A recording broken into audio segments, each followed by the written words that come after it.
Let's talk about power.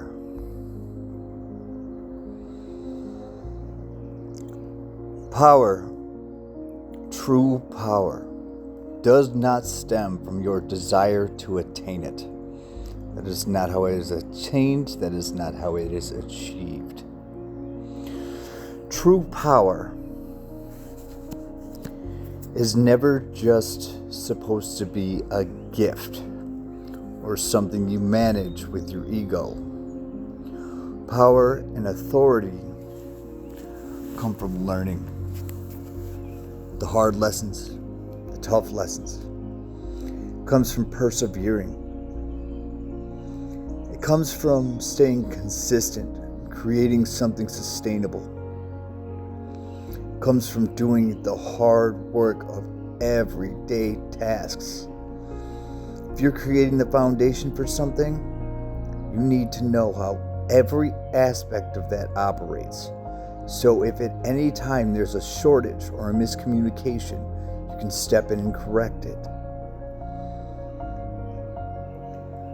When I see things, certain things in the collective, people just coming up, gaining new knowledge, gaining new wisdom and elevating in certain ways, or choosing to stay stagnant, I produce something I call a conscious motivator. Why did you get into this? What is your reason? Keep the vision alive. Here's your next steps. I choose to elevate my people at every opportunity that I possibly can. And I do that because a team is always stronger than an oligarch. If everybody in that team has a similar viewpoint and they're working towards a common goal, now you don't have just one great mind into something. Now you have 10, 20, 50, 100, 10,000. Now you have energetic amplification. Now your manifestation increases its potency. And it's, well, we'll call it genuine opportunity to come into reality. My manifestation was huge. Create a better world. And I work towards that every single day. I didn't think that when I started this out that my journey would take the twists and turns that it made. But it did. It took many. Some dark, some light. Some of those spiritual awakenings, those aha moments. Those moments of clarity, those moments of calm, those moments of peace. But also, I had to go through the very hard lessons, the very difficult circumstances, and a very toxic element of society in order to achieve wholeness and completeness within myself. I had to embrace all parts of me. I had to come at this with absolute truth to the best of my knowledge at all times. I had to change my habits. I had to change my diet. I had to change my mindset to fit the narrative I was creating for myself and bring that to a realized construct. Now, knowing all this and knowing how hard things have been is, in my mind, a thing of the past and necessary. But now I have a natural defense system.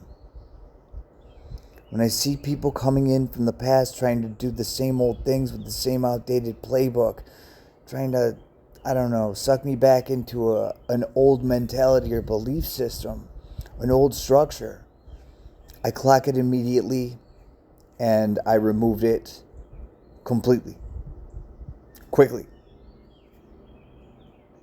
I don't deal with the disrespect. I'm not passive. I'm not going to just tolerate it and let it go on and, in hopes that maybe I can get sucked back into some old mentality. That's not the way I do things anymore. I correct the behavior completely immediately. I no longer allow it in my energy because I have things to do that are important. I have things to build. I have to maintain discipline and silence so I can receive. I have to stay strong in faith. This was a difficult set of circumstances that I'm not choosing to relive. If you were a part of that era of my life, you are gone. So now we continue moving forward. We continue building. We continue growing the collective in the way that I meant for it to be grown. Healing, guidance, wisdom, elevation, metaphysical restructuring, neurological rewiring, all the things that can help all of my people become master manifestors. Because the old paradigm was one thing. Silence is golden. My new paradigm is closed mouths don't get fed. I made my story public through social media because, honestly, I had nothing to hide. I wanted to show the entire growth journey, where I started, to who I had the ability to become, to what I was working towards, to who I became in the process, to who I am now. Who I am now is a stellar individual, wise beyond my years, highly intelligent, highly intuitive, and moving towards elevation on a massive scale. I'm looking to teach. I'm looking to help people heal. The thing is, what people often confused about this is that they thought that I would be someone's trauma dumping station, but that's not the case. The case is, I know how to get out of that. So it's not my job to listen to and hear everyone's problems and take that on as my own just because I'm an empath. It's my job to see the situation from an analytical viewpoint and teach corrective measures. So, chances are, if you've got a certain problem, if something is going on and you need a solution, you might be able to reference one of my videos. I've been through it all.